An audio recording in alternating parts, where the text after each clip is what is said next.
자, 반갑습니다. 김신묵입니다. 네, 반갑습니다. 내나라 문화유산 답사회 회원님들로 다 알고 강의를 시작하겠습니다. 해마다 가을철에 저희 내문담에서는 궁궐 답사를 합니다. 해마다 가을에 여러 가지 제한사항이 좀 있지만, 예를 들어서 창덕궁 후원이라든지 이런 곳에 조금씩 문제가 있는데, 아무튼 최대한 5대 궁궐, 그 다음에 종묘 4집, 때로는 7궁까지, 때로는 문묘, 무묘, 문묘는 성균관이고 무묘는 동묘가 되겠죠. 해서 하여튼 메인은 5대 궁궐입니다. 그래서 그렇게 제가 직접 우리 회원님들을 안내하면서 풀 스케일로 제가 설명을 합니다. 그래서 5대 궁궐 답사를 하기 전에 전제로 특강을 제가 2번 합니다. 2번. 그러니까 2시간씩 2번, 4시간 하는 겁니다. 그래서 오늘 첫 번째 2시간이 되겠고, 내문답이 지금 이 클럽 행사가 바빠요. 모레 26명이 지금 연합이 가야 됩니다. 지금 모레 새벽에. 그리고 글피에 또 30명이 남원에 또 기차 타고 가야 되는 막 이런 큰 행사들이 막 연거푸 있는데, 날짜가 또 오늘밖에 없어서 갔다 와서 2번째 특강을 하고 경복궁부터 시작을 하겠습니다. 그래서 조선의 궁궐 특강을 시작하도록 하겠습니다. 자료는 제가 프린트물로 나눠드렸는데 오늘 22페이지까지가 1차 내드렸고요. 다음에 2번째 특강에는 이어서 더 프린트 해드릴 겁니다. 그리고 제가 책 장사 같아서 말하기가 좀 쑥스러운데, 관심이 있고 내가 한번 궁궐을 해봐야 되겠다 싶으면 제가 5대 궁궐 답사기 책을 펴냈거든요. 제가 그래서 그 궁궐 책을 사서 보시면 5대 궁궐을 다 묶어서 낸 책이 별로 없어요. 그냥 창덕궁, 덕수궁 이렇게 하나씩 한 건 있는데, 좀 그냥 감상문 위주가 많고, 궁궐 답사 가면 시간별로 해설사들이 하는 것이 1시간 딱 프로그램이 짜 있습니다. 내문답은 3시간 반에서 4시간 답사를 해야 됩니다. 그래서 상당히 힘들게 쫓아오셔야 되는데, 오늘은 우선 강의실에서 편하게 좀 들으시고 이론을 좀 보완하고 가겠습니다. 바로 궁궐 얘기를 단도직입적으로 하기가 뭐해서 그 전제로 고려가 멸망을 해서 조선을 건국을 했고, 건국된 조선의 수도가 한양으로 옮깁니다. 고려는 개성이었잖아요. 그리고 한양에 궁궐을 건설합니다. 수도가 이전이 됐기 때문에. 그래서 소위 말하는 5대 궁궐, 경복궁부터 경희궁까지 쭉 5대 궁궐이 지어지는, 또는 순환을 겪는, 변화를 겪는 그런 얘기를 2번의 특강을 통해서 소상하게 제가 알려드리겠습니다. 왜 근데 조선에 건국하고 수도의 천도를 먼저 알아야 되느냐? 바로 그냥 궁궐을 설명하면 되지. 놀랍게도 조선의 한양은 최초의 계획도시입니다. 계획도시. 10만의 인구를 상정하고 도로와 궁성과 시장과 이런 것을 미리 다 세팅을 한 계획도시입니다. 그래서 종묘, 사직, 궁궐, 시장, 도로를 생긴 대로 쓴 것이 아니라 계획을 해서 짓고 배치를 했습니다. 2번째, 그 과정이 소상하게 남아있습니다. 왜냐하면 승자의 기록이잖아요. 이성계, 이방원, 승자가 세운 나라고 승자가 옮긴 도시이기 때문에 승자의 기록은 누가 건드리지 않았습니다. 그래서 기록, 도면 이런 것들이 아주 소상하게 남아있습니다. 그러면 과연 조선은 누가 건국했고 한양으로 천도는 누가 했는가? 그냥 우리가 아는 태조 이성계가 했는가? 태종 이방원이가 했는가? 그게 그냥 옛날 얘기 듣듯이 다 아시는 얘기입니다. 아시는 얘기인데 제가 좀 정리를 해봤습니다. 정리. 저렇게 정리가 되는구나. 그런 걸 한번 느끼면서 같이 보겠습니다. 자, 고려도 500년이 간 대제국이었죠. 고려도. 우리가 고려에 대해서 고려의 대부분도 역시 북한에 남아 있다가 보니까 고려에 대한 연구나 답사나 또 남아있는 유물이 항상 아쉽습니다.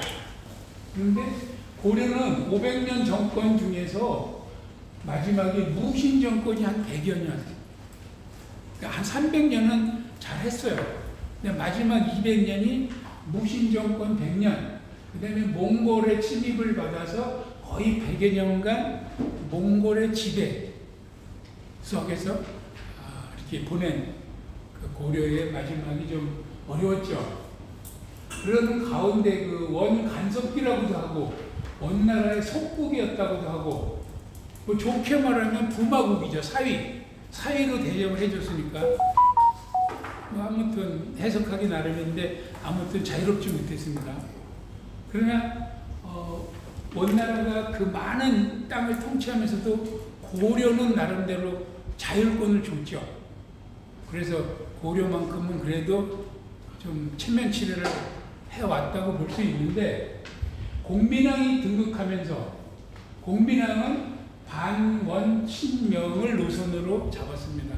다 그 원나라에 가서 있다가 고려에 들어와서 왕이 되는 이런 과정을 반복을 하는데, 이미 원나라가 지는 해라는 걸 알고 왔어요. 명나라가 뜨는 달이라는 걸 보고 왔어요. 그래서 친원 반명을 내세웁니다. 그래서 개혁 정책을 우리가 다 학교에서 배운 대로 내세우죠. 개혁 정책을 내세웁니다. 그래서 쌍성 총감부, 천령 이북 땅을 원나라가 소위 말하는 지역 총독부를 두고 다스리던 쌍성 총독부를 되찾습니다. 무력으로. 그때 이성계의 아버지 이자춘과 청년 이성계가 드디어 한반도 역사에 등장합니다. 쌍성 총감부를 되찾는 과정에서. 그러면서 고려의 중추적인 인물로 떠오르죠. 그러면서 다시 홍건적의 난을 치르면서 1차, 2차를 겪으면서 2차 때는 마침내 고려의 수도 개경이 함락하고 우리가 잘 아는 대로 공민왕이 안동까지 피난해 갑니다. 그래서 다시 밀고 올라와서 개경을 되찾는데 이성계가 또 유공자가 되죠. 그래서 고려에서는 이성계를 찾기 시작합니다. 백성들이. 그러나 그 가운데에 공민왕의 부인, 원나라에서 데리고 온 노국공주가 사망을 하는 그런 그 과정을 겪고, 그 다음에 신돈이 등장을 해서 개혁 정치를 정권을 받아서 나서다가 소위 말해서 요승 신돈이라고까지 이름을 지으면서 마침내 처형당해서 탄핵을 당하죠. 그러는 가운데 공민왕도 역시 피살이 되고 그런 그 아주 흉흉한 일들이 일어나는, 그리고 우왕이 올라가게 됩니다. 그 가운데 중국에서는 원나라는 멸망을 해서 북원이라는 이름으로 피난정부로 위로 올라가서 명맥만 유지하게 되고, 중원은 마침내 주원장이 명나라를 건국하는 이런 그 대세의 흐름이 나오고, 피살된 공민왕의 뒤를 이어서 10살의 왕위에 오른 우왕, 그리고 그 백그라운드는 최영장군이죠. 이 요동정벌이라는 어마어마한 그 군사작전을 내걸고 이 동아시아 정세가 급락에 휩쓸리게 됩니다. 그 가운데서 정벌군에 편성됐던 이성계와 그 병력들이 위화도에서 회군을 하죠. 1388년입니다. 위화도 회군으로 이성계가 군사 쿠데타를 한 거죠, 사실. 그래서 실권을 손에 쥐게 되고, 개성으로 내려와서 최영일을 제거하고 우왕을 폐위하고 창왕을 옹립하게 됩니다. 근데 창왕도 마음에 들어 하지 않았어요. 그래서 다시 그 창왕도 폐위를 하고, 우왕, 창왕은 전부 요승 신돈의 아들이다. 이렇게 폐가 입진. 그래서 가짜를 폐하고 진짜를 다시 세우자. 그래서 공양왕을 옹립을 합니다. 고려의 마지막 왕. 공양왕이 옹립을 하고 우왕과 창왕을 결국 죽음을 맞이하게 되죠. 그래서 군사적으로는 손에 쥐었고 정치적으로 경제적으로 나머지 손에 쥐는 것이 바로 정몽주를 제거하는 겁니다. 마지막 충신 정몽주를 제거하고 마지막 임금 공양왕도 폐위를 해서 이성계가 즉위를 하게 되는데 이때 형식상으로는 양위, 왕위를 물려받죠. 그래서 이성계는 바로 조선의 임금으로 올라간 것이 아니고 고려 임금 35대 왕이 됩니다. 형식상으로는. 그러나 그 왕이 된 날짜가 1392년 7월 17일이에요. 그래서 제가 우리 정기강좌 받는 그 다음에 입문과정 받는 회원들한테 얘기를 했는데 우리 제헌절이 왜 7월 17일이냐? 이성계가 왕이 된 날이 제헌절이에요. 비록 우리가 그 뒤에 조선이 망하고 식민지를 거쳤지만 다시 해방이 됐어. 그래서 정부를 근대적인 정부가 들어서고 의회가 들어서고 법을 비로소 갖추게 됐는데 그 날짜 기준을 이성계가 왕위에 오른 조선이 문을 연 날짜에 제헌절을 맞춘 거예요. 이게 제헌절인지 모르는 사람 많습니다. 그거 하나 알고 가세요. 그리고 조선이라는 국호는 그 다음 해에 명나라로부터 조선이라는 국호를 받아오죠. 그래서 조선이라는 국호를 받아왔는데 그 명나라 황제가 내려준 옥새가 물에 빠진 거를 고래가 삼켜서 가져간 거 찾아오는 영화가 바다로 간 해적, 바다로 간 산적 해적입니다. 제 아들놈이 조감독한 영화야. 해적이라는 영화가 그겁니다. 스토리가. 그래서 조선이 됐고 자기한테 왕위를 물려준 공양왕을 결국 살해하죠. 삼척으로 보냈다가 살해해서 공양왕의 무덤은 지금 삼척에도 있고 경기도에도 있고 그렇습니다. 그리고 왕씨들을 멸족시키는데 수장을 시키죠. 배를 태워서 좋은데 살기 좋은데 보내주겠다. 배에 태워서 바다로 내보내가지고 배를 침몰시킵니다. 그래서 그거를 눈치채고 따라가지 않은 사람들은 왕씨 성을 바꿉니다. 그래서 좌우에 이렇게 치면 전씨가 되고 지붕을 씌우면 이 전씨가 되고 점을 찍으면 옥씨가 되고 왕씨가 아니라고 살아나야 되니까. 그래서 이렇게 해서 살아나는 그런 얘기로 전해오고 있죠. 그러면서 한 가지 큰 흐름을 중요한 사건만 보면 1388년에 군을 돌려서 최영을 제거하고 권한을 잡았어요. 92년에 왕이 됐어요. 4년이 걸렸죠. 93년에 조선으로 이름을 바꾸고 94년에 공양왕하고 왕실가를 다 최대한 죽여서 없애버렸어요. 그리고는 94년도에 한양으로 수도를 옮깁니다. 이성계가. 그리고 그때 한양에 수도가 없어요. 근데 그냥 한양으로 옮긴 상태에서 공사를 합니다. 셋방사회를 하면서. 그래가지고 95년에 궁궐공사가 1년 뒤에 끝나요. 한 10개월이라 그러는데 그 다음에 끝나. 그랬는데 다시 왕이 된 정종이 태정 태세잖아요. 정종이 5년 뒤에 다시 개경으로 넘어갑니다. 제천도, 환도죠, 환도. 요거 환도라 그래야 맞습니다. 사실은 돌아가니까 그것을 다시 왕이 된 태종 이방원이 1405년에 6년 뒤에 전체적으로 11년 만에 아버지가 옮긴 지 다시 한양으로 재천도를 합니다. 그 복잡한 과정이 있는데 궁궐을 이해하기 위해서 한번 제가 옛날 얘기하듯이 쭉 해보겠습니다. 한양 천도는 개경에서 왕위에 오른 왕이 된 이성계가 부하들한테 넌지시 수도를 옮기고자 하는 얘기를 이렇게 떠보는데 반대가 극심합니다. 가면 안 된다고. 개경이 돼야 된다고. 그래서 한 달 만에 그냥 그런 거 없었던 걸로 해라 그러고 공식적으로 이렇게 말하지 못하게 합니다. 하도 반대가 많고 여론이 안 좋으니까. 지금 현재는 개경에 있는 거잖아요. 그러면서 권중화를 불러서 명목은 내 태실지를 좀 알아봐라. 이성계 태실은 함흥에 있었습니까? 함흥이 이성계 그 5대까지 다 본가들이잖아요. 그래서 내 태실을 좀 옮기고 싶다. 명당을 알아봐라. 명분은 그거예요. 그래서 권중화가 알겠습니다. 그리고 태실지를 찾으러 가는데 어디로 가냐? 전라도 진동현이 아주 좋습니다. 거기가 지금은 충남 금산 추보입니다. 추보.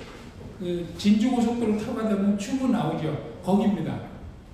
거기서 이제 금산으로 가는 그쪽에 있는데, 그래 알았다 옮기자 그랬는데 권중화가 하나 더 들고 옵니다.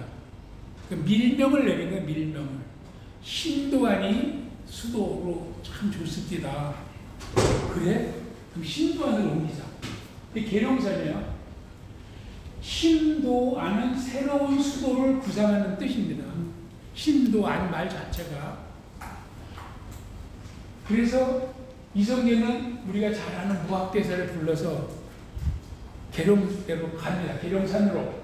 이게 답사 1차. 그때도 다 답사를 다녔어요. 부하들은 극력 반대를 합니다. 개경이 제일 좋다. 떠나면 안 된다.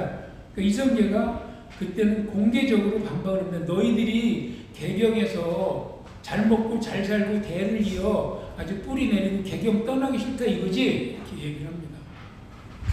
면박을 준 거죠. 그 계룡산에 공사가 시작이 되는데 하륜이 반대를 합니다.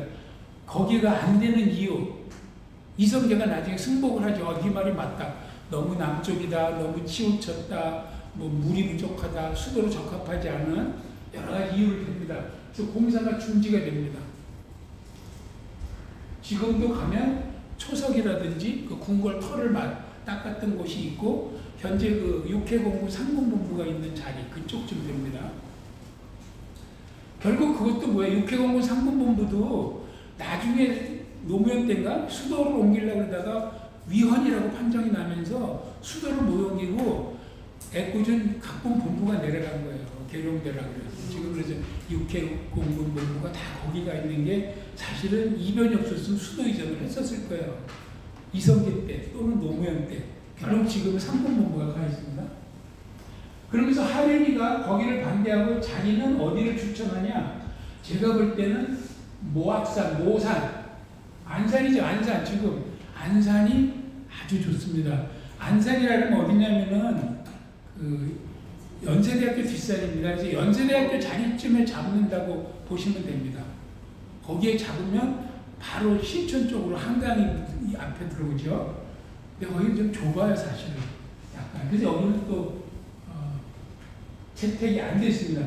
근데 나중에 하루는 끝까지 여기를 주장합니다. 두 번째 갈 때도. 그래서 안 되겠다. 이렇게 좀 취소되고 안산도 채택이 안 되고, 그래서 다시 왕명으로 여러 가지 시중에 떠도는 비결들, 여기가 좋다, 저기가 좋다, 막 이런 비결들을 모아서 한번 쭉 검토해봐라. 다시 천도를 논의해보자. 그러면서 이런 그 지리, 비록, 촬요라는 뭐 말이 어려운데 한자 쓸 때니까 하여튼 터가 좋은 거에 대한 여러 가지 이걸 모아서 재정리하고 이런 기구를 둡니다. 음양산정도감을 설치해서 수도 이전을 연구하게 합니다. 요거는 이성계 태실이에요. 추부에 있어요. 추부. 금산. 그 터널 위에 있습니다. 지금 가면 아주 잘 해놨어요. 물론 보시다시피 떼져가지고 막 이렇게 땜빵을 해서 붙여놨는데, 그래도 이런 거 다 새로 끼운 석재가 보이지만 그래도 잘 이렇게 해서 찾아보게끔 돼 있습니다. 내년에 내문답에서 조선 왕릉 500년 1년 동안 할 거거든요. 답사로. 그때 시간이 되는 대로 각 임금들 태실도 찾아볼 겁니다. 태실. 자, 그렇게 해서 답사 2, 두 번째 답사를 떠났는데, 이번에는 여러 군데 무학, 남경, 한양, 적성, 장단, 도라산 등을 열흘 동안 딱 팀을 꾸려서 다시 이성계가 쭉 돕니다. 한 바퀴. 근데 이 한양은 그냥 맨 땅이 아니었고, 고려가 개경을 수도로 쓰면서도 한양은 남경이었어요. 남경, 동경, 서경, 남경 이렇게 부차적인 수도가 있죠. 남경으로 쓰고는 있었어요, 이미. 근데 이 고려 때도 고려 숙종 때 남경을 설치했는데 우리가 알다시피 도선국사가 그 여말, 나말 여초, 신라말 고려초에 우리나라 불교계의 선종이 불같이 일어나는 때에 도선국사의 풍수지리가 어마어마하게 일어나서 지금도 우리나라 거기서 못 벗어나죠. 풍수지리에. 아버지 무효자리 찾고 집터 찾고 요새 집 안에도 우리 와이프가 아파트 이 신발 벗는데 절대 못 놓게 하는 거 몇 가지 있어요. 내가 거기다 뭐 그걸 놨다 그러면 그날 부부싸움하는 말이야. 그 다 풍수지리여서 듣고 와가지고 돈이 안 들어온다나 뭐라는 들어오는 돈이 나간다나 그거 보고 뭐 아무튼 그 도선이 이 한양 남경 그 당시 남경이죠. 이름이 남경에 이씨가 왕이 돼서 남경을 도읍으로 한다고 예언을 했어요. 저 양반이 그 왕관의 직토를 보고 왕건이 왕이 되고 여기가 수도가 된다고 예언을 했던 사람이거든. 그 고려의 왕들이 이게 찜찜한 거야 계속. 그래서 어떻게 했냐? 여기에다가 남경을 설치해요. 고려의 세칸다리 수도를 설치하고 무슨 행위를 계속 해요. 뭐를? 압승 행위, 누르는 그 길을 눌러야 되겠다. 고려 왕씨잖아요. 이씨가 되면 안 되잖아. 그래서 이씨를 한양의 주윤으로 책임자로 임명을 해. 그리고 왕이 가서 머물 때 임시 치는 천막이 용봉장이에요. 그거를 묻어 거기다가. 그리고 그 근처에 오얏나무가 이씨를 상징하죠. 오얏나무를 일부러 심었다가 자라면 일제히 돼버리는 거예요. 이런 어떤 나름대로 이씨의 그 길을 죽이는 행위를 꾸준히 해왔어요. 사실은. 그런 가운데 1394년 마침내 이렇게 한 바퀴 돌아보고 한양으로 최종 결정을 내리니까 그 벌떼같이 반대하던 신하들도 왕명이니까 끝까지 반대는 못하니까 마지막에 이렇게 얘기를 합니다. 반대합니다. 저는 반대하는데 꼭 옮기신다면 한양이 좋겠습니다. 다른 데보다는 그렇게 얘기를 합니다. 그래서 한양이 최종 낙점이 됩니다. 두 번의 박사를 통해서. 그래서 결국 고려의 남경이 조선의 한양 수도가 됐다. 아까 말한 대로 개경 외에 서경, 평양이죠. 남경, 한양, 동경, 경주. 뭐 이거 중국의 북경을 여기다 집어넣는 사람이 있는데 그건 아무 관계 없습니다. 이렇게 세 개의 부차적인 그 캐피탈 시티가 있는 거죠. 거기에 남경도 이미 고려 중순 말 하순에도 남경으로 옮겨야 된다는 설이 계속 나왔어요. 아까 신돈도 천도를 주장했고 1년에 몇 개월씩 고려의 왕들이 남경에 와서 지내다가 다시 올라가기도 했어요. 실제로. 그러니까 전혀 새로운 곳으로 온 건 아닙니다. 여기 보시면 신돈이 한양 천도를 계획했고 우왕 때 반년 정도 와서 머물렀고 공양왕도 한양 천도를 마지막 임금이지만 실권은 없지만 한양 천도를 스터디하고 그랬어요. 그래서 결국은 조선의 수도가 됐다. 요거는 이성계가 두 번째 답사팀을 끌고 한 바퀴 삥 돌고 간 지도입니다. 이렇게 돌았어요, 한 바퀴를. 요거는 서울 역사박물관에 가면 그림이 잘 나와 있습니다. 여기 바로 여기 있죠, 서울 역사박물관. 날짜별로 무학. 요게 이제 연세대학교 그 자리입니다. 이게 지금 현재 자리고 회암사도 아주 욕심을 냈죠. 적성, 장단, 도라산, 개성일도. 수도 아까 계룡산을 포함해서 여러 곳을 수도 후보지로 뽑았으나 결국은 남경, 한양이 최종 낙점이 됐다. 그래서 8월 24일 날 결정을 해요. 9월 1일 날 신도, 새로운 수도 궁궐 조성 도강. 궁궐을 지어야 되잖아요. 아직 궁궐이 없어. 남경에서 있는 것 정도는 그냥 약해요. 수도로 옮기기는. 그리고 9일 후에 종묘, 사직, 궁궐, 시장, 도로, 도면을 작성을 합니다. 이제 속전속결 하는 거예요. 그래서 계획도시입니다. 그 당시 남경 배치 무시하고 막 배치도 그리는 겁니다. 그리고 10월 25일 날 얼마나 신속해요. 막 개경을 출발합니다. 3일 후에 한양에 도착.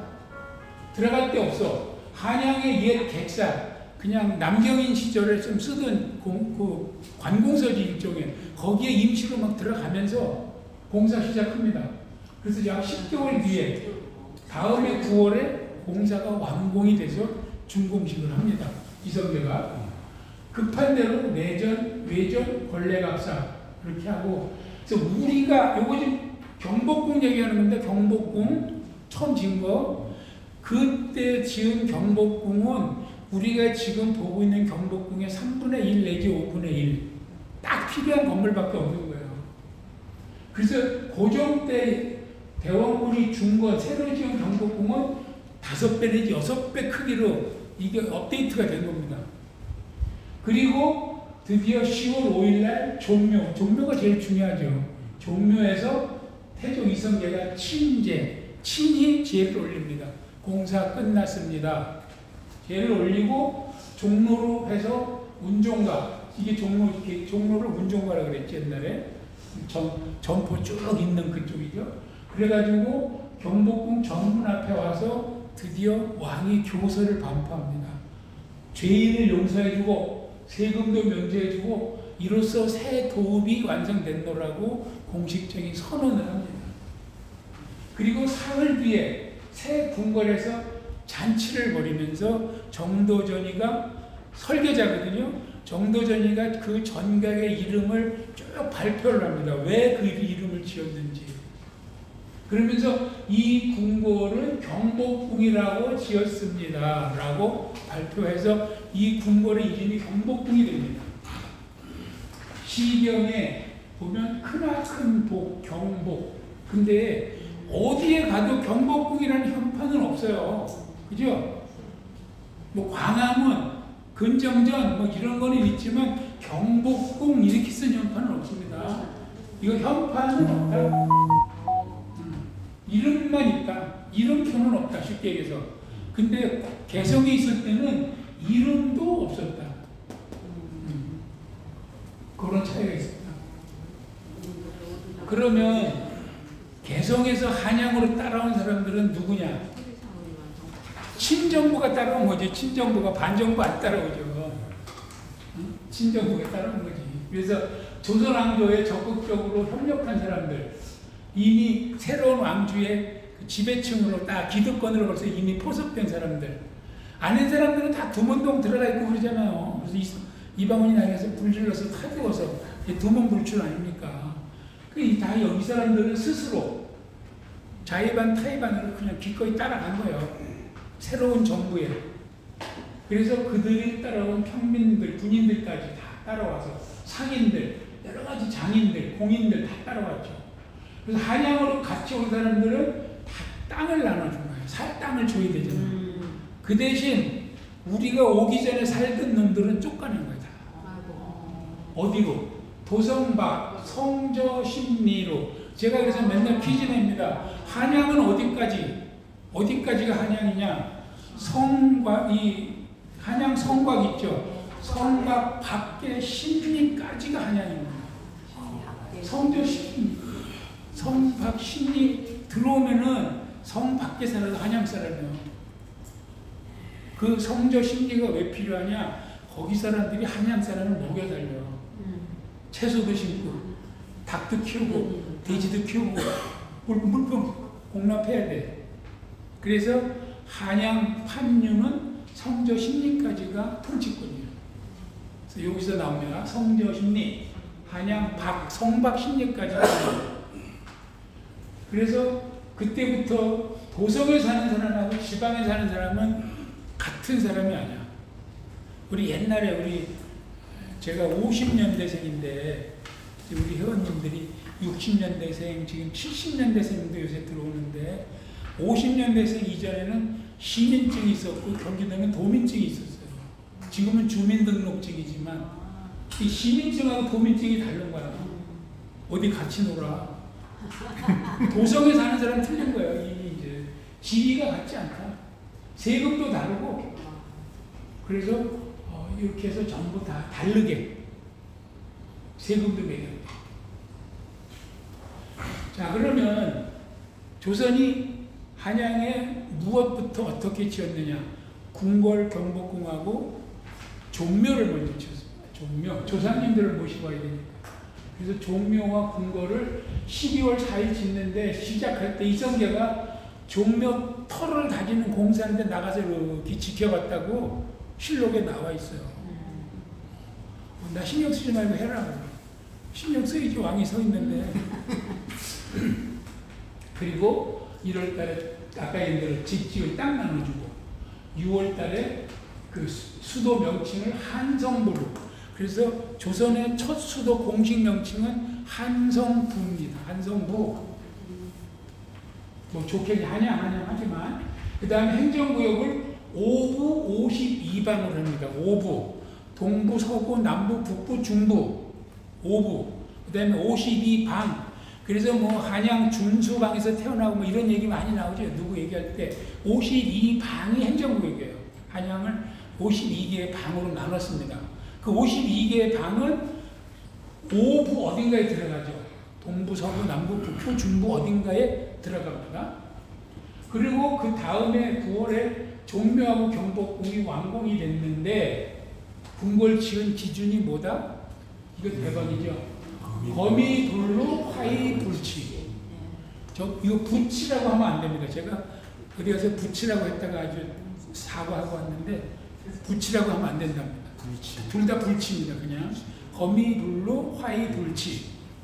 근데 이거는 조선에서 한 얘기가 아니고 저희들 올해 그 백제를 찾아서 답사했잖아요. 그때 백제가 한성 백제를 쉽게 해서 북쪽 위례성에서 남쪽 위례성으로 옮길 때 그 백제 삼국사기 백제기에 보면 그때 궁성을 새로 지었는데 이렇게 지었다고 나와 있어요. 그래서 이게 백제의 건축 기준이에요, 사실은. 조선은 한 번 더 쓴 거지. 누가? 정도전이가 또 한 번 더 썼습니다. 그래서 정도전이가 한 말에 이 말이 나옵니다. 조선 궁궐은 검소하지만 누추하지 않고 화려하지만 사치하지 않는. 그래서 아까 얘기한 대로 한 770칸, 고종 때 지은 게 한 5, 6배. 이때는 궁성, 그러니까 그 한양 성곽 말고 이거는 도시의 성곽이고 궁성에도 성곽이 있거든요. 울타리 성곽. 그것도 없는 거예요, 아직. 건물만 있고 어떻게 아쉬운 데는 목책을 세웠는지는 모르겠지만 지금 경복궁을 두르고 있는 궁성 울타리가 없는 거예요. 아직 not yet. 아직 없습니다. 그럼에도 불구하고 한양은 계획도시다.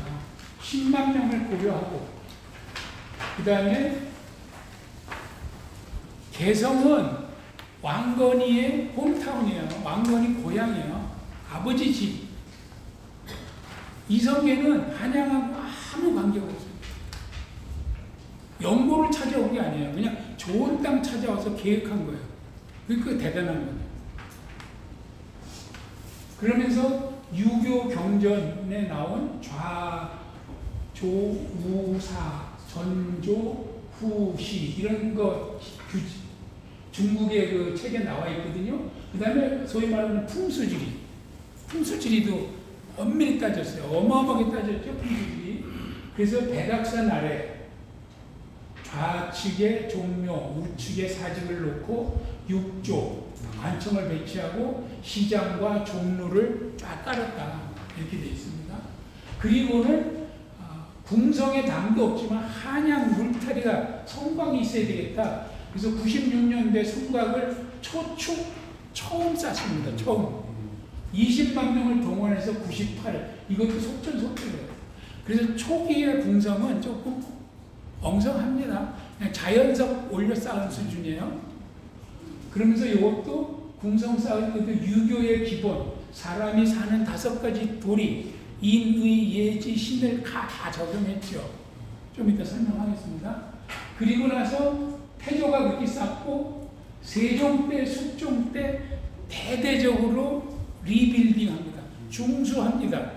근데 세종 때 쌓은 건 사실은 태종 이방원이 상황으로 있으면서 쌓은 거예요. 그때 태종이 세종을 왕위에 올려놓고도 안 물려준 게 뭐예요? 군권은 안 물려줬어요. 그리고 성곽 이방원이 다 컨트롤을 한 겁니다. 이방원 작품에 사실은 이방원이가 대단한 일을 했습니다. 그래서 초기 경복궁 추정은 이거 현재 경복궁이거든요. 현재 경복궁. 그 중에 이 노란 표시 이 정도 지었을 것이다. 겨우 어디? 자, 그 강령전 숙소 그때 교태전도 없었어요. 왕비 숙소 없어. 왕비 숙소 세종 때 지었습니다. 그러니까 최초에는 강령전뿐이 없어요. 그 다음에 요 사정전 집무실은 있어야 될 거예요. 그 다음에 근정전 정식 조회 할애 행사지향이 있어야 될 거예요. 그 다음에 근정전에 그 다음에 정문. 이거 광화문 아닙니다. 흑례문입니다. 흑례문 광화문여입니다. 요 정도. 그 다음에 여기 문무가 대표되는 누가 하나 있고 경회로 없었습니다. 여기에 서루 서쪽에 누각이라 해서 서루라고 작게 있었는데 작다고 태종 이방원이 확 크게 지었다 이렇게 되어 있거든요. 요 정도가 겨우겨우 짓고 이성계가 1년 만에 들어간 겁니다. 아까 얘기한 대로 3일 뒤에 파티가 있었죠. 빅파리 파티가 있었는데 정도전이 나와서 브리핑을 합니다. 그러면서 궁궐은 경복궁이라고 아까 얘기를 했고 군주가 주무시는 곳은 강령전이다. 왜? 우리 사람은 오복이라 그러죠. 맨날 오복. 오복이 수복, 강년, 수호도 고종명입니다. 그 중에 강령. 아주 편하고 잘 지내는 게 강령입니다. 강령하신지요? 이렇게 물어보거든요. 마지막은 고종명이에요. 사람의 마지막 벽은 고종명. 끝이 좋아야 돼. 그래서 한 2, 3일 앓다가 딱 죽는 게 최고라고 하잖아요. 고종명. 깨끗하게 죽는 게 마지막 복입니다. 오복의 마지막. 모르는 사람들이 뭐 이 안 아픈 게 오복에 그런 거 없습니다. 여기. 치아가 좋다, 오복이다 그런 거 없습니다. 그거는 치과에서 만들어낸 얘기입니다. 그 다음에 일하는 곳은 사정전, 격식 있는 의례, 근정전, 오문, 정문. 그러니까 우리는 지금 정면에 있는 거는 다 정문이라고 그랬는데 지금은 그렇게 부르는데 그때는 이게 명칭이에요. 정문. 그렇게 보시면 됩니다. 요번에 그 열알개 가시는 분 어저께 중국 그 천안문 광장에서 세계적인 행사를 했지만 거기 정문, 오문이에요. 거기 가서 천안문 그 근정전 가서 오문 찾아볼 겁니다. 거기도 경복궁 뭐 이런 거 근정전 막 비슷한 이름 많아요. 한자권 문화기 때문에 그랬습니다. 근데 여기서 그냥 넘어가면 안 되는 것이 여기까지 얼마나 해피해요. 이제 왕이 됐어. 쿠데타를 해가지고. 그래서 고려를 싹 정리하고 수도까지 옮겼어. 집을 새로 지었어. 이제 탄탄대로로 달릴 것 같죠. 근데 이미 불행의 씨앗이 뿌려져 있어요. 뭐가? 오기 전에 이거 역사에서 잘 안 배워요. 이 박스를. 그래서 왜 그런 불행이 일어났는지 잘 몰라. 얘기는 하는데 정확히 안 가르쳐줘. 자, 7월 17일 날 왕이 됐다 그랬죠. 이성계가 8월 달에 불과 한 달 만에 세자를 방석이로 시켜요. 그때 제일 나이 어린 첫 번째 부인 한씨 부인은 이미 돌아갔어. 그래서 아들들만 있는데 아들들이 걱실걱실해. 20대 30대 그냥 뭐 나라를 맡겨도 될 놈들이야 다. 그랬는데 이성계는 누구랑 살아? 강씨 부인하고 살고 있어요. 고려의 그 아주 유망한 호족이죠. 개성에.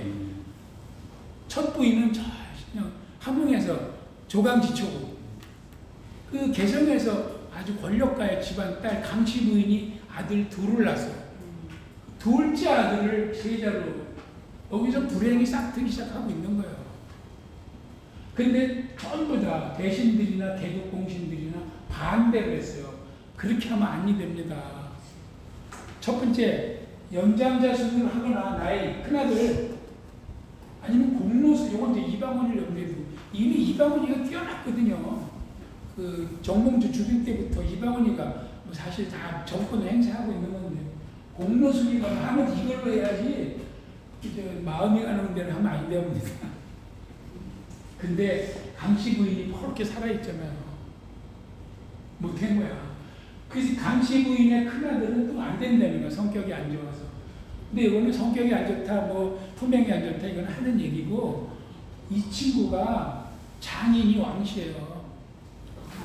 공양왕하고 몇 촌인가 그래. 이미 이 사람은 왕씨의 사위야. 글로 줄 수가 없는 거야, 도저히. 이런 거 역사에서 안 가르쳐 준다고요. 그래서 일로 간 거예요. 강씨 쪽은 줘야 되겠고. 뭐 얼마나 성격이 안 좋겠어, 안 좋으면. 그런데 꼭 불행한 일은 예측대로 일어나죠. 강씨 부인이 죽어요. 옮기고 96년도에 새집 짓고 바로 죽어요. 그래서 우리 옛날에 살만 하면 죽는다 그런 사람 많죠. 그러면 꼭 불행해져야 돼. 이게 안 죽었으면 괜찮아. 죽었어요. 그리고 이성계가 병을, 와병, 아마 풍에 걸리지 않았나 이렇게 보거든요. 이렇게 봐요. 그러다가 보니까 문제가 많아. 그래서 계급공신들, 이 세자 쪽, 친왕 쪽, 그 정도전 플러스 그 일파들이 드디어 파워 행동을 하죠. 그래서 그때까지 가지고 있던 기존 왕자들의 사병을 전부 혁파하겠다. 다 사병을 보내라. 그리고 요동 정보를 다시 한번 핑계 삼죠. 요동이 비어있다, 지금 요동이 빈집이다. 그때 못했던 요동을 지금 올라가자. 이 핑계를 댑니다. 그래서 마침내 호나에 몰린 그 한씨 부인 아들들이 왕좌에 나는, 요건 경복궁에서 한 겁니다. 경복궁. 새로 지은 경복궁에서 왕좌의 난이 일어납니다. 그래서 방번이하고 방석이는 죽이고, 딸은 안 죽여요. 그래서 딸은 머리를 깎고 여승이 되고, 사위도 죽입니다. 그러니까 남자는 죽여버렸어요. 그리고 정도전, 남은, 신효세 다 공신들, 이쪽 세력 지원세를 다 죽입니다. 그렇게 해서 죽였지만 구테타 세력이 바로 자기가 왕이 못 되죠. 항상 이성계도 위화도 회군하고 4년 동안 왕이 안 됐잖아요. 자기 형을. 근데 이때 큰아들은 돌아갔어요. 홧김에 1년 안에 술만 먹다가 죽었어요. 장자. 그래서 차남 정종이 왕위에 올리죠. 정종을. 그러면서 이성계는 상왕이 되는 거죠. 상왕. 원래 상왕은 풀네임은 태상왕인데 태자 빼고 통상 상왕이라고 합니다. 그랬는데 그 정종이 불쑥 개성으로 다시 돌아간 겁니다. 아까 얘기한 대로. 언제? 왕이 되고 다음 해에 엄마 능을 참배하러 가요. 엄마 한씨능. 한씨는 돌아가고 사대부 여인의 묘로 단장을 했다가 왕이 되고 나서 왕능으로 그 업그레이드해서 올렸죠. 그래서 이름은 능이 됐어. 그거를 참배하러 가는 거예요. 엄마 능에 가서 선언을 해버립니다. 나 개성으로 다시 오겠다. 주소 담을 수가 없어요. 왕이 얘기를 해버려서. 이성계한테도 저 돌아갑니다. 그래가지고 1399년 개경으로 다 돌아갔습니다. 대부분 환영합니다. 왜? 아직까지는 개성 파워가 센 거야. 아직은 전부 환영 일색이에요. 돌아오시길 잘했습니다. 이성계가 참담하신 분입니다. 내가 어떻게 세운 왕조고 내가 어떻게 옮긴 수도인데, 근데 개성에서, 이건 개성에서 일어난 겁니다. 2차 왕자의 난은 동복 형제끼리 납니다. 동복 형제끼리. 그래서 아까는 이복 형제끼리잖아요. 지금은 동복 형제끼리. 소위 말해서 박포가 선동을 하고 방간이가 그래? 방언이가 나를 잡으려고 그래? 그래가지고 병력을 일으켜서 방간이와 방언이가 충돌을 해서 결국 방언이가 이겨서 박포는 죽여버리고 방간은 친형제니까 죽이지는 못하고 유배만 보는. 그래서 이 양반 묘는 전주에 있습니다. 지금 전주에 잘 꾸며놨어요. 그 세조는 동복 형제도 죽였습니다. 그래서 더 지독하다는. 조선 최초의 쿠데타는 동복은 죽이지 않았다. 근데 그 뒤에는 동복도 죽였다. 아무튼 그렇게 해서 두 번의 왕자의 난을 거쳐서 이방원이가 이제 더 이상 숨길 수 없는 실권자가 되다가 보니까 1400년에 15세기가 시작되던 해에 태종이 임금이 되고 정종이 이성계한테 가서 방언이한테 왕 줬어요. 얘기합니다. 그러니까 이성계가 그러라고 할 수도 없고 말라고 할 수도 없고 네가 이미 줬대는데 내가 뭐라 그러냐. 이미 태종은 이때 그러면서 태종이 그래도 문안으로 올 거 아니야 아버지한테. 다시 한번 얘기합니다. 한양으로 가라. 여기는 왕씨들이 세운 도시지 여기서 이 씨가 머물 수가 없다. 다시 한번 얘기해. 그래서 또 물밑에서 한양으로 다시 가는 문제가 또 논의가 시작이 됩니다. 그러다 보니까 중간에 수도를 두 개로 둡시다. 양경제, 개성하고 한양하고 이런 절충안도 나오지만 그때 우리가 책에서 배운 조사이의 난이 발발하죠.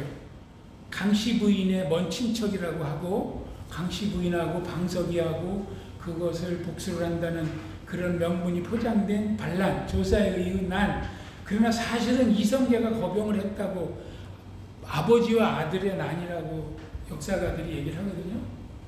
그래서 결국 제압을 하죠. 제압을 하고 그럼에도 계속 개병이 좋다고 의견이 나오는데 자 이제 어떤 흐름이 있냐면은 이방원이가 왕이 되고 4년 뒤에 양녕대군을 세자로 책봉을 합니다. 그러면 그때 양녕대군이 세자가 되고 세 번째 세자죠. 조선의 세자 세 번째죠. 첫 번째 세자 죽었어. 그죠? 이방원이가 죽였어. 두 번째 세자는 누구예요? 이방원이가 왕자의 날 일으키고 세자가 됐어요. 그것도 말이 많지. 세제가 돼야 되는데 정종의 동생이니까. 근데 제로 안 하고 자로 했어요. 세자. 정통성인 이방원이 인정 안 하는 거예요. 그리고 세 번째 세자가 탄생을 했어. 그랬더니 한양 종묘에 와서 제가 세자가 됐습니다. 그리고 고유제를 하고 갔다고 기록에 나와요. 그러니까 그때까지도 한양 종묘는 계속 관리가 되고 있는 거예요. 개성으로 돌아갔지만 완전히 못 간 거예요. 그리고 아까 얘기한 대로 이성계는 계속 한양으로 가라. 근데 여론은 계속 반대하고 있다. 그러니까 이성계가 다시 가라 그랬고 이방원이가 귀를 솔깃하는 걸 알고 하련이가 다시 또 무학이 최고거든요. 가서 한번 다시 보실래요? 또 이렇게 꼬드기는 거야. 하련은 무조건 무학이야. 그래 가보자 그래서 태종이 다시 아버지 했던 대로 또 답사팀을 꾸려서 한양으로 내려옵니다. 답사 3. 그래서 한양하고 무학하고 돌아봅니다. 신하들한테 물어봅니다. 어디가 좋으냐? 물어보면 사람들이 어떻게 대답하겠어요? 주군이 어디를 생각하는지를 보고 대답하지. 눈치껏. 눈치 없이 딴 데 대답하면 결정합니다. 야, 우리 종묘에 들어가서 마지막 결정하는데 안 되겠다. 점을 쳐서 무학, 송도, 한양 그러니까 오지 않는다. 오는데 한양으로 온다, 무학으로 온다. 셋을 놓고 결정하는데 동전을 던지는 거예요. 이거 실화예요, 실화. 동전이 던져서 결정됐어. 그래서 한양은 길한개 2번, 3번씩 던졌어. 길한개 2번, 흉한개 1번. 무학하고 개성은 흉한개 2번, 길한개 1번 나와서 탈락. 이제 두말하기 없기다. 이렇게 했어. 그러면서 옆에 있는 신하들 보고, 야, 왕건이 고려 수도 정할 때 그때도 동전을 했다며. 자기가 동전을 한 게 민망하잖아. 맞습니다. 그때도 동전을 했습니다. 근데 찾아보니까 그때 동전을 한 게 없어요. 다 이렇게 아부만 해야 보는 사람들이. 아무튼 그래서 결정됐어요. 그러면 다시 궁궐을 이궁 조성도감이라는 관청을 만드는데 또 벌떼같이 반대하는 거야. 왜 옮기냐? 그래? 그럼 이름을 바꿔. 보수도감. 경복궁 보수하는 것처럼. 명분을 슬쩍 새로 짓는 게 아니고 보수한다. 그럼 반대를 못 하잖아. 보수한다는데. 상소, 반대 상소가 격렬하게 올라오지만 밀어붙여서 보호를 했다. 아직 안 오고 이성계는 이사부터 했잖아요. 이방원이는 이사부터 안 하고 궁부터 줬어요. 창덕궁을 줬습니다. 창덕궁. 그래서 1405년 10월에 창덕궁이 완공됐다 소리를 듣고 이사했습니다. 그리고 이방원이 이사하고 나서 보름쯤 지나서 이성계가 이제 상왕이 오시는 거야. 그래서 이방원이가 마중을 해서 잘 모셨다. 이렇게 돼 있어요. 그리고 3년 뒤에 한마는 생애를 이성계가 마치죠. 창덕궁에서. 그리고 넉 달 뒤에 9월 9일날 지금 검원릉에 이성계 아버지를 모시고 2년 뒤에 3년상을 탈성. 3년상은 2년입니다. 3년이 아니고 3년상을 치렀다 그러면 3년 뒤에로 알고 있는데 27개월. 그래서 소상, 1년 뒤에 소상, 1년 뒤에 대상, 3개월 뒤에 탈상. 그래서 27개월이기 때문에 2년밖에 안 지납니다.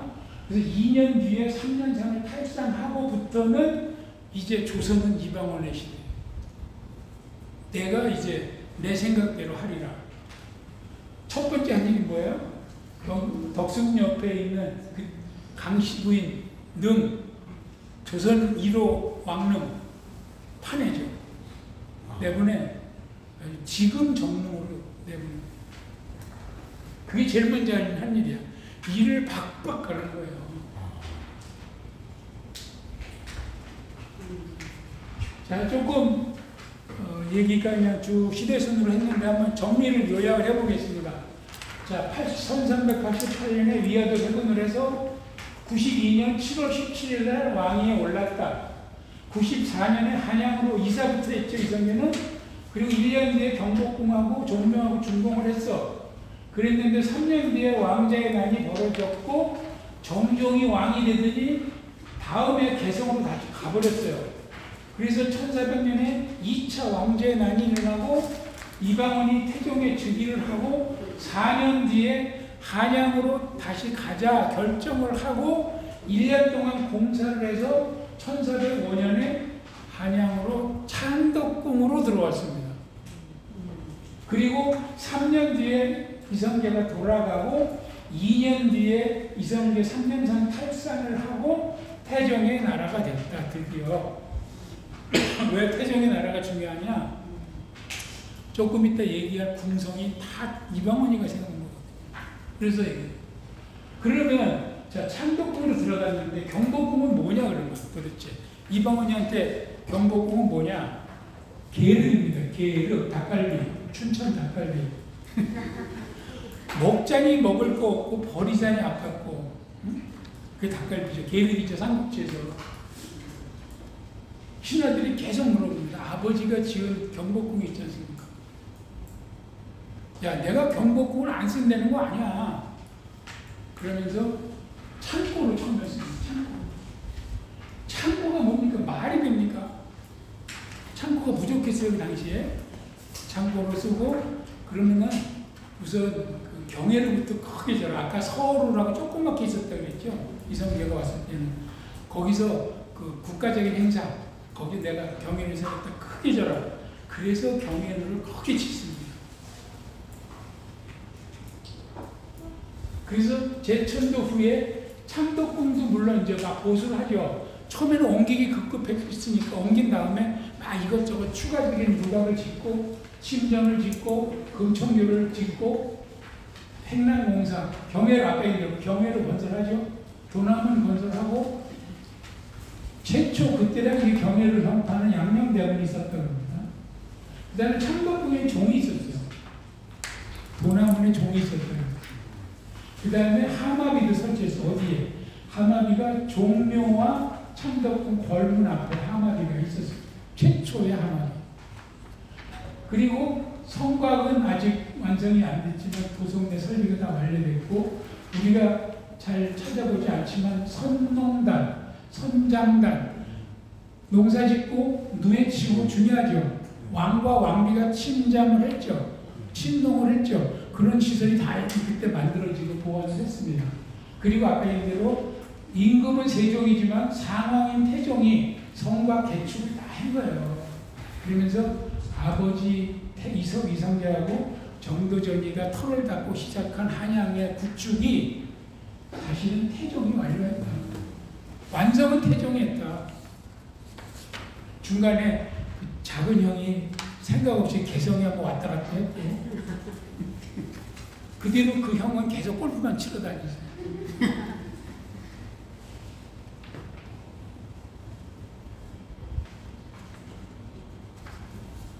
쉬었다가 여기까지 쭉 이제 그 서울 한양하고 개성하고 왔다 갔다 하면서 경복궁하고 창덕궁이 지어지게 스토리를 했고요. 쉬었다가 5시 5분에 2교시가 됐습니다. 휴식하겠습니다.